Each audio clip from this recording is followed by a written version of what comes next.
जाए तो आप क्या समझोगे? हैं? अरे भैया किसी व्यक्ति की आंख बंद हो जाए तो आप क्या समझोगे? हरिहर हैं? अब दोनों माताएं जब चेहरे को ओर देख रहे हैं, यशोदा बोली है भगवान जाने क्या हो गया। इन महाराज जी को क्या मालूम क्या दोनों माताओं ने मुंह कर सामने हाथ लगाकर घुमाया, सांस है आंख में सामने चुटकी बजाई, लेकिन पलक नहीं झटी। यशोदा बोली गया क्या भयो? रोहिणी बोली मैया क्या महाराज जी क्या मालूम क्या हो गया? यशोदा महाराज पधार गए क्या?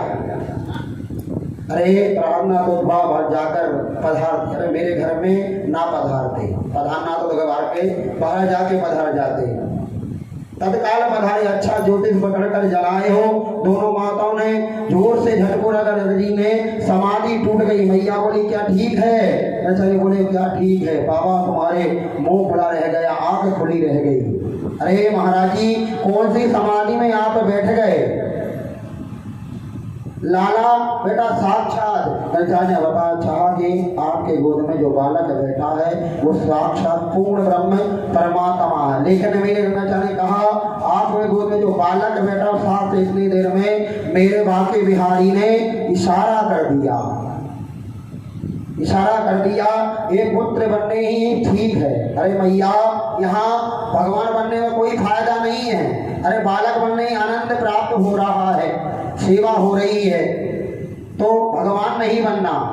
मैया पुत्र मानती है, गोद में बिठाती, अपना तत्पान कराती है, मक्खन खिलाती हैं, लाल लड़ाती, दुलार करती है। क्यों? लिखा पुत्र हूँ, भगवान ने बना दिया। भगवान की महिमा है, अपने लोग भगवान की करते, भगवान बिठा लगे, आप भी चले जाते हो। अरे प्रभु ने सोचा अगर भगवान बना दोगे तो एक कमरे में बिठा देंगी, फिर पूजा पाठ करेंगी। अरे अपन लोग ही तो बिठा रहे ना हैं? अरे जब तुम लोग कहीं जाते हो तो क्या कहते हो महाराज जी आज दूसरी काम चला लेना, आप मालूम खा रहे हो बाहर जाके, और भगवान से कह रहे आज दूधी है बना नहीं पाएंगे।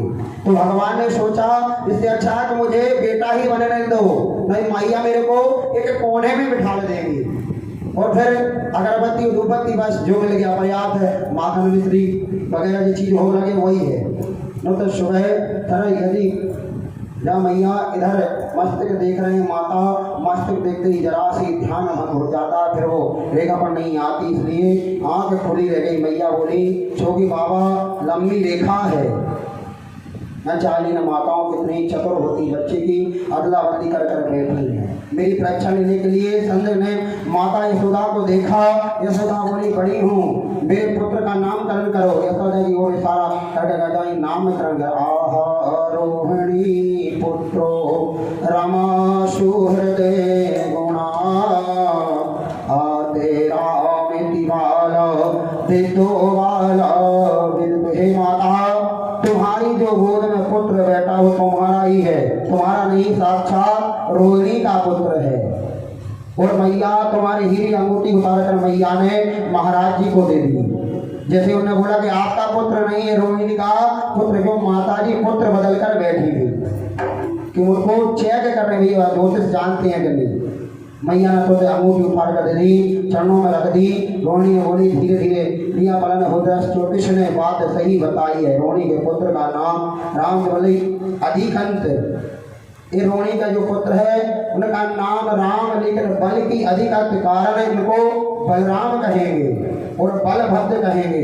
बलभद्र माने कल्याण, जिसके समाज का कल्याण करे उसको बालभद्र कहते हैं, और कल्याण करेगा उसे बालभद्र कहते हैं। इधर इनका नाम दाऊ दया इनका नाम होगा, गर्भ से खींचकर दूसरे गर्भ में लाए हैं इसलिए इनका नाम सकन होगा। रोहिणी माता ने आपकी गोद में जो बालक बैठा है वो कौन है?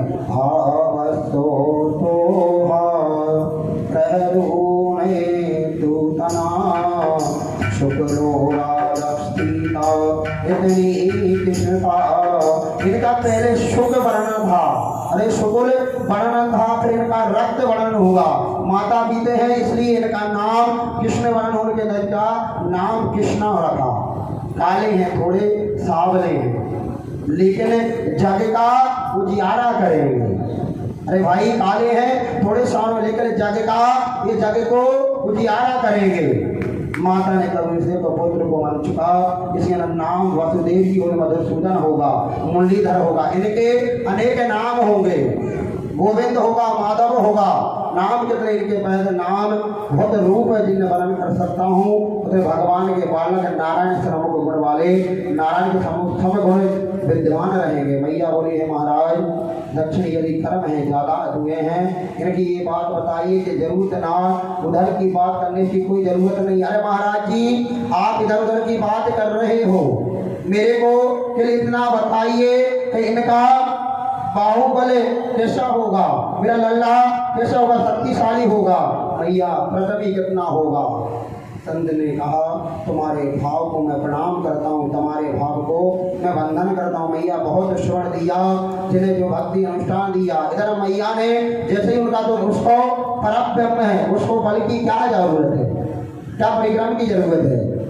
मैया ने बहुत स्वर्ण दिया, को भक्ति अनुष्ठान 3 दिन चल रहे हैं। महाराज जी उसमें बहुत सारा धन दिया, आशीर्वाद देकर महाराज जी चल दिए। उनका धन चाहिए, जिससे बड़ा धन गोविंद मिल गया। अरे मैया जीवन में क्या चाहिए, अरे जिनको गोविंद मिल गया उनको क्या धन चाहिए तुम लोगों। अरे जिसको परमात्मा के दर्शन हो गए उसको धन की क्या जरूरत है। जब गोविंद के दर्शन मिल गए तो किसी धन की आशाएं नहीं है मन में हो सकती। मैया की बड़ी प्रसन्नता, पूरे ब्रज में आनंद अवश्य आ रहा। आज नंद बाबा यमुनास्नान कर लौटे। सज्जनों बाबा स्नान करने गए, यमुना स्नान करके जैसे ही लौटे तो घुटन यहाँ मेरे प्रभु घुटैया, जिसको आप घुटन चलते हैं, घुटैया जिसको बोलते हैं मैया, वो अभी भगवान चल रहे हैं। टमक कर वहाँ से आए, बाबा ने आज पूजा घर की ओर जाने लगे तो लाला भी घुटन से वहाँ के पीछे जा रहा। बाबा ने कहा